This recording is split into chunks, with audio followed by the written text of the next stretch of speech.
Hi guys! Welcome to my review of episode 503 of Once Upon a Time, Siege Perilous. So before I even really begin talking about the episode as a whole and the ins and outs of the actual episode itself, I do just have to say I am enjoying this season so much more than I thought that I would enjoy it.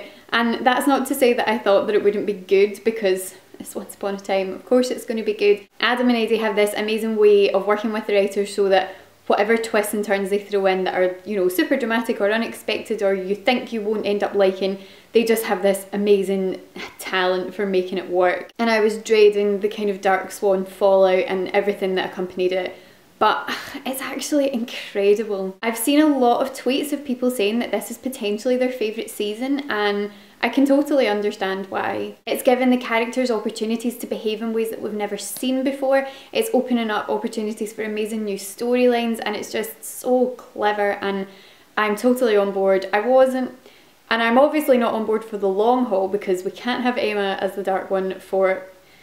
I would like to think that by the end of season 5 this is wrapped up. I initially had been hoping that this would be wrapped up by the mid-season finale.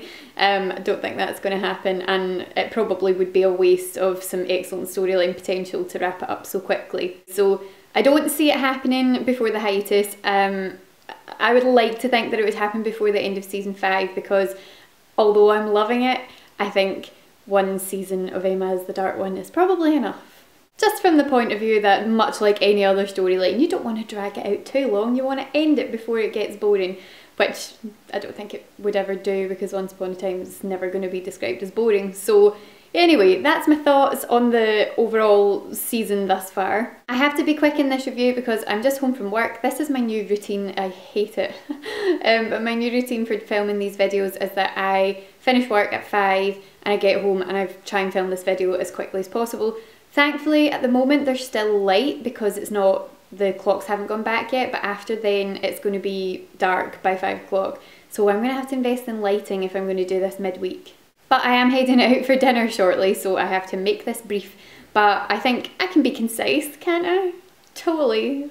Let's see how this goes. So in this episode, it was a very charming-centric episode, or David-centric episode if you like, which I enjoyed because we haven't had anything like that probably since season 1. I mean, there was that one episode in season 4 where he met Anna. It was probably more about Anna though than it was about him, back in the Enchanted Forest. So it's been a long time since we've had a really like full-on charming-centric episode, and I really enjoyed it. I thought it was nice. I thought that Josh Dallas looked like he was having an absolute ball. The scene, one that I particularly liked was the scene where he was in the car with Arthur, and then he was like, "You take over driving," and he like climbs out of the side of the car and he's got this big bit of wood to bat the guy whose name I've forgotten off his horse. That was like classic like hero style charming, which I really liked. The bromances in this episode were great, obviously up to the end where there was a twist, but I really enjoyed the Killian and Robin, Hook and Robin scenes together. I loved that. I thought that was great. When they had the chat about Zelina's ultrasound, that was hilarious because like the way he put it, he phrased it so poorly. It was like it's a photo from up inside Zelina, and Hook's like, what? That I loved. Colin O'Donoghue's expression was amazing. That whole conversation was just so funny, and it was nice to have that kind of moment of light relief in amongst the crazy. So I like that. I've been really dying for them to have more just one-on-one scenes together, because I think they could be like a brilliant like combination, and I know that Colin O'Donoghue and Sean Maguire are quite good friends in real life. And Josh Dallas as well, and so you see photos of them floating about and whatever, and so I've been looking forward to seeing scenes with them. And so obviously then towards the end of the episode when Hook goes and asks for his help, I think we're probably going to get some quite nice scenes between the two of them in the next few episodes, so I'm really excited for that. I then also really enjoyed the sort of friendship between Arthur and Charming, you know, until it was revealed that he's actually evil and awful and a horrible, horrible person. I'm quite pleased that the villain in this season is a man, because when you think about it, other than Rumpel, and he doesn't, I was going to say he doesn't count, he counts in as much as he was the Dark One and he did terrible things, but because we've had him, he's been an integral part of it since season 1. Most of the villains that we've had since, well, certainly since Pan, have been female. So we had Zelina, and then we had the Ice Queen, and then we had the Queens of Darkness. Queens of Darkness? Yeah, that was their name, wasn't it? The trio of Ursula and Cruella and Maleficent. They were all kind of evil. And so I do feel like we've had a lot of like female villains, which I really like, because I love that Once Upon a Time has strong kick-ass women on all sides of the coin. So we've got really strong heroic women like Snow and Emma up till this point, and then villainous women like Regina who have redeemed themselves, and then like really full on like proper villains. So I really like that we have that nice mixture of characters, but it has been like a lot of female villains, and I'm just quite interested to see what it will be like when they change it up and have a guy in the villainous position. So in Camelot, we've seen Arthur and Charming working together to find this toadstool that's going to help them communicate with Merlin in the tree. Do you ever say a sentence when you're talking about Once Upon a Time and think, what did I just say? And like in a serious way? Anyway, they go off to find this toadstool. There's a really creepy scene where they're going through this lake, or Charming's crossing this lake, and there seems to be like the zombie skeletons of all the previous knights who've tried to go across this lake, try and drag him under. And Arthur comes and saves him, and you go, oh, how wonderful, Arthur's saved him. I was sus, however, at how long it took him to save him, because he was like, oh, you know, I'll just wait at this side of the lake and you can follow the torchlight to get back. And then it took him forever to actually get there, so at that point I was like, no, not on board with you. But then of course they got back to Camelot, and David was welcomed as a knight at the round table, and he took Lancelot's seat, which had never been sat on by anyone but Lancelot, and that was all very dramatic, so I'd kind of forgiven him. And then all of that awful stuff with his friend, whose name I can't remember, which is really annoying, who he had like pretending to steal all of the secret magical treasures. And then he got him to kill himself. Like, what even was that? Just straight up like, yeah, look pal, I really need people to trust me and think that I'm totally on their side, so I'm gonna just, you know, kill yourself. You'd be doing me a favour, and you've got to think about it, because I'm going to build a new Camelot in Storybrooke. I mean, don't even get me started on that. Feelings towards Arthur have obviously done a complete 180, but that's the beauty of this show, is that each episode you never know what you're going to come up against, and that was really good. Another twist, Lancelot is alive. There he is, walking in, telling Snow that it's a whole big secret and that Arthur's actually a villain. So I think that in the next episode's Camelot scenes are going to be really interesting, because Snow obviously now knows this, but David's just been, you know, welcomed to the round table, so he's not going to want to believe that his new bestie is actually evil. So I think that's going to be good. You know what's coming next, because I don't have a lot of time in this video, so what am I going to focus on? But see that moment when Emma recreated, or Dark Swan Emma recreated their first date on the Jolly Roger, and Hook turns up and he's got his little lunch bag, and she turns it into like the, you know, restaurant cloth, and there's the candles, and she puts on the dress. Oh, it was just so awful, because then you can see how conflicted he is, because she says at that moment, she's like, I know that this has all been really confusing, and I've not helped the situation, but please know that you can trust me, and you know, whatever. And then she puts on this dress, and her hair's in the ponytail and everything, and it just feels like it would be so much more confronting for him, because it must be quite easy, or not easy, but a lot easier to kind of step back and push away from Dark Swan attire Emma in the, you know, all black outfit, with the hair scraped back and everything, whereas when she looks just like Emma, it was just so heartbreaking. And oh, that was so clever, because the writers just knew that Captain Swanshippers would just like not be able to cope with that, because recreating the first date that was so perfect and we waited so long for, turning that into, you know, a manipulation for Emma to use against him to try and get him to, you know, trust her, was, oh, it was just awful. However, I am proud at how strong he's being. He is not being, you know, led down a dark path by her so far.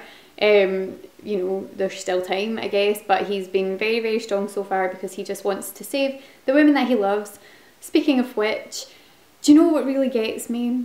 What really gets me is that he has now told her, and this is going to be, this is, if you want to use proper shipper terminology, canon, this is it, this is forever going to be ingrained in the Once Upon a Time timeline, that he said, I loved you, loved with a D, before he said, I love you. Because I know I talk about this all the time, but he wanted to tell her that he loved her for so long, but he never did, because he respected her boundaries and he respected her walls, and he said, as he said last night, like he liked helping her like break down those walls and, you know, build that relationship with her. because she's claiming, oh, I'm so much better now that I'm the Dark One because I'm not scared anymore and I don't have these walls up. And he's like, well, I liked that and I helped you kind of, you know, break down those walls, and, you know, you're not the same person without having, you know, held on to that. And so because of that, he was so reluctant to actually put his feelings vocally out there. I mean, he showed her in the way that he treated her and everything that he did for her, but because he didn't want to freak her out, he never actually said verbally, I love you. And now he has had to say, I loved you before he says it, which breaks my heart a little bit. I just have to keep telling myself that in the future, when all of this is resolved and the, you know, Dark Swan thing is but a distant memory and they're gloriously happy together and we get a wedding, which, I mean, let's all just cross our fingers and toes that we'll get a wedding one day. We can look back on these times and be like, oh, remember that sad time where you to say that? But they're just, by that point, like, you know, captivated in this, you know, amazing happy bubble. That's what I'm hoping for. One of my favourite scenes in the episode, though, had to be the final scene where you've seen Belle standing in Granny's and she's looking at the rose and it's losing its petals and she's panicking, thinking, this is the end, he's going to die. But then all of a sudden the rose is complete and the petals are back on it again and it's glowing and looks very healthy, and she realises that this must mean that Rumpel is waking up. But when she runs back to greet him and, you know, see him awake and alive, he's not there. And you know that Emma's got him. That scene between Jennifer Morrison and Robert Carlyle, it was just so perfect because I loved the fact that Robert Carlyle was obviously in it twice, because we had like evil Dark One Rumpelstiltskin and Mr. Gold looking a bit kind of pathetic, and Emma as the Dark One. So I really liked that realisation when he kind of came to and was like, oh my god, like, you're the Dark One now. And she's like, while he's like cackling in the back, like Rumpel's like cackling in the background, just, you know, egging her on.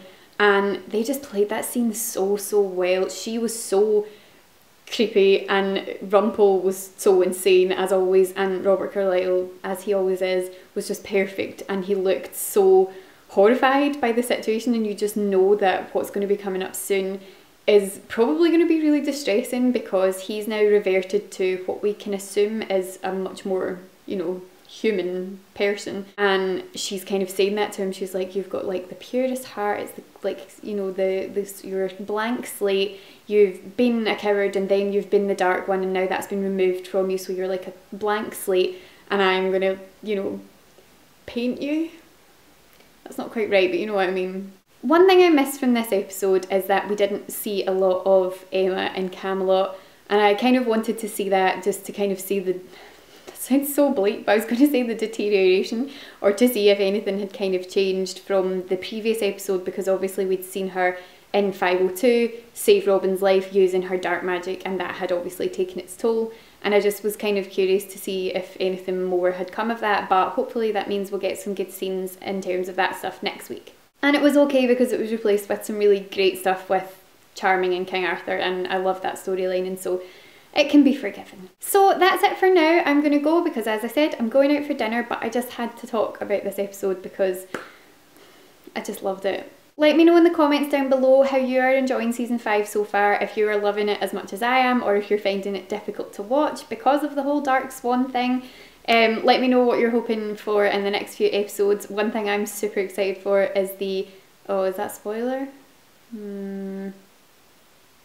I might not say what I was about to say because it might be construed as a spoiler. I don't think it is because it's all over Twitter, but I won't say anyway. But there's a few people coming back soon that I'm really excited for, so I think that will be really good. If you enjoyed this review and you would like me to keep making them, please give it a thumbs up so that I know. And if you haven't already, you can hit subscribe so that you'll get notified when my new videos go up. Thanks so much for watching. I really hope that you're having a great week, and I'll speak to you again soon. Bye! I'm the Dark One, I'm totally badass now, and you know, no one can mess with me. But hey, we can still hook up if you want. And he was like, nope.